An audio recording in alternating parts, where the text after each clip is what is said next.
Hello' guys welcome back to my YouTube channel আৰ টি vlogs. আজি হ'ল ডিব্ৰুগড় ভিডিঅ'ৰ পাৰ্ট 2। তো ইয়াৰ আগৰ ভিডিঅ'টো যদি আপোনালোকে দেখিছে তেনেহ'লে নিশ্চয় গম পাইছে মই কেনেকৈ তেজপুৰৰ পৰা ডিব্ৰুগড়লৈ আহিলোঁ। তো ডিব্ৰুগড়ত আহিয়ে আমি গেষ্ট হাউচ চোৱাত লাগি গৈছোঁ, কাৰণ যিহেতু থাকিব লাগিব। তো সেয়েহে গেষ্ট হাউচ চালোঁ আৰু গেষ্ট হাউচ চাই আমি টেম্পো ধৰি টাউনলৈ গুচি আহিলোঁ, কাৰণ ভোক লাগিছে। তো কিবা এটা খাব লাগিব, সেইকাৰণে টাউনলৈ গুচি আহিলোঁ। তো গাইজ এতিয়া আমি আছোঁ ডিব্ৰুগড় মেইন টাউনত, আৰু আমি তাৰপৰা ষ্টেচনৰ পৰা টেম্পো কৰি ইয়াতে টাউনলৈকে আহিলোঁ। এতিয়া বাজে আপোনাৰ ৰাতি 11টা বাজে। তো আৰু আহিছোঁ এখন হোটেলত খাবলৈ। ইয়াতে আপোনাৰ ফ্ৰাইড ৰাইচ পোৱা যায়, চিকেন ফ্ৰাইড ৰাইচ। আমি চিকেন ফ্ৰাইড ৰাইচে খাইছোঁ আৰু বৰ্তমান ভোক লাগিছে যিহেতু। তো খোৱাৰ পাছত ওচৰতে ৰুম আছে, তো আমি ৰুমলৈকে যাম। তো ভিডিঅ' চাই থাকিব আপোনালোকে। আৰু আমাৰ ফ্ৰাইড ৰাইচ হৈ গ'ল ৰেডি, আৰু মই ছাৰ্ভ কৰিলোঁ ফ্ৰাইড ৰাইচখিনি। তো খাওঁ আৰু সকলোৱে। মই দিলোঁ 180 টকা, মই 180 টকা মোক পূৰা চূনা লগাই দিছে। বলাই সদায় চূনা লগাই মোক সদায় কাজিয়া লাগিছে। তো বাদ দিয়ক গাইছ, সিহঁতক কাজিয়া লাগিব দিয়ক। আৰু এতিয়া আমি ৰুমলৈ যাওঁ। তো আমাৰ ৰুম আছে এইফালে, তো ৰুমলৈ যাওঁ, বাতৰিখিনি চাই থাকিব। তো গাইছ আমি ৰুমত আহি পাই গ'লোঁ ফাইনেলি। আমাৰ ৰুমটো বহুত ডাঙৰ ৰুম। চাওক ৰুম আমাৰ বেয়া ডাঙৰ ৰুম। ৰুমটোৰ দাম আকৌ 500 টকা এক ৰাতিৰ কাৰণে। তো আমি আছোঁ আৰু যেনে তেনে চবে এডজাষ্ট কৰি মিলাই। ইয়াতে চব মোবাইলবোৰ আছে। আপোনালোকক ৰাতিপুৱা দেখাম, আপোনালোকে এনেকৈ ভুল নকৰিব। নাহিব, আগৰ পৰা ঠিক কৰি আহিব জেগা। তো আমি মানে ষ্টেচনৰ ওচৰত আছিলে, তো ওচৰতে আছিলে, তো ইয়াতে আহি গ'লোঁ আৰু ডাইৰেক্ট। তো সেয়াই আৰু, তো আমি ৰাতিপুৱা লগ পাম। Good night. 2000 years later. তো গাইছ আমি মজাকৈ গা পা ধুই ল'লোঁ চবে, আৰু এতিয়া আমি যাম এক্সাম চেণ্টাৰলৈ, আৰু তাৰপৰা যাম জগন্নাথ মন্দিৰলৈ। তো সকলো আপোনালোকক দেখাম। তো ব'লক এতিয়া আমি যাওঁ এক্সাম চেণ্টাৰলৈ ওলাই, আৰু তাৰ আগত কিবা এটা খাব লাগিব নহয়। তো তাৰ আগত কিবা এটা খাই লৈ ব'লক।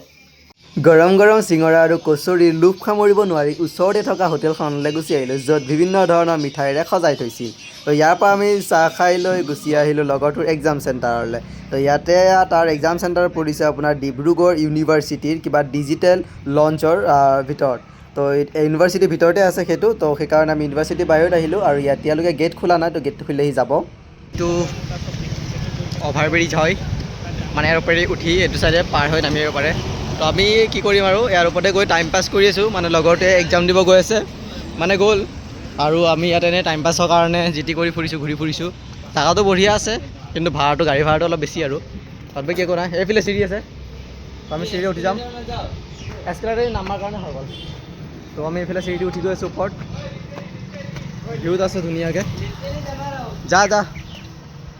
তো আপোনালোকৰ ভিউটো দেখাই দি আছোঁ মই, সেইটো চাওক, ধুনীয়া আছে, পূৰা মজা আছে ভিউটো।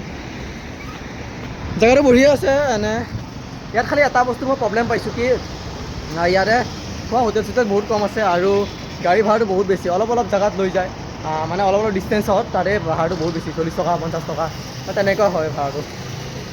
বহুত বেছিয়ে ভাড়া ক'ব গ'লে। আৰু এইফালে এস্কেলেটাৰটো আছে, কিন্তু এডাল বন্ধ।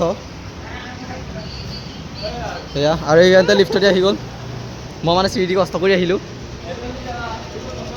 আৰু এইফালে এইটো ভিউটো চাওক, ধুনীয়া পূৰা। এইটো হ'ল আপোনাৰ ইউনিভাৰ্চিটি, য'ত লগৰটো এক্সাম দি আছে মানে। এইটো ডিব্ৰুগড় ইউনিভাৰ্চিটি। ইউনিভাৰ্চিটিৰ ওচৰতে এখন হোটেল পালোঁ, তো তাতে আমি আহি গ'লোঁ আৰু খাবলৈ। তো কি খাম আৰু, নিৰামিষ ভাতকে ল'লোঁ, কাৰণ আমি জগন্নাথ মন্দিৰলৈ যাম ন। তো সেইকাৰণে নিৰামিষ ভাতকে ল'লোঁ আৰু খাই লৈ ওলাই আহিলোঁ। ইয়াৰ পৰা মানে 2-3 ৰাস্তা, সিমান অকণমান গ'লে ইয়াত 40 টকা ভাড়া লয়। তো মানে ইয়াত মানে ভাড়াটোৰ দামটো বহুত বেছি, সেইকাৰণে আমি যিমান পাৰোঁ খোজকাঢ়িয়ে গৈ আছোঁ। মানে ভাড়াটো মানে বহুতেই বেছি ইয়াত। তো অলপ মানে এডজাষ্ট কৰি ধৰক লাইন গাড়ী যোনবোৰ যায় সেইবোৰত অলপ কমকৈ লৈ ল'ব, কিন্তু যোনবোৰ ৰখি থাকে তাত গৈ সুধিব গ'লে 50 টকা 60 টকা মানে তেনেকৈ কয়। এতিয়া আমি গৈ আছোঁ জগন্নাথ মন্দিৰ, তো সেইখিনিতে গাড়ীৰ কাৰণে সেইখিনি অলপ গাড়ী আছে, তালৈ গাড়ী লৈ গৈ আছোঁ। বাকী সেয়াই আৰু, জগন্নাথ মন্দিৰ গৈ আপোনালোকক দেখাম, চাই থাকিব।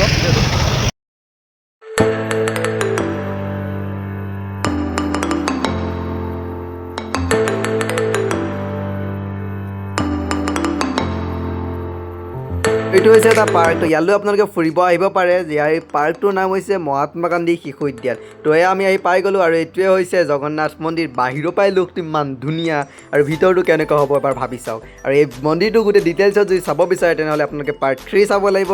আজি ভিডিঅ'টো ইয়াতে চেছ কৰিছোঁ। ভাল লাগিলে লাইক কৰিব, চেনেলটো ছাবস্ক্ৰাইব কৰিব নাপাহৰিব, আৰু পাৰ্ট 3 পাবলৈ বেল আইকন দবাই থ'ব।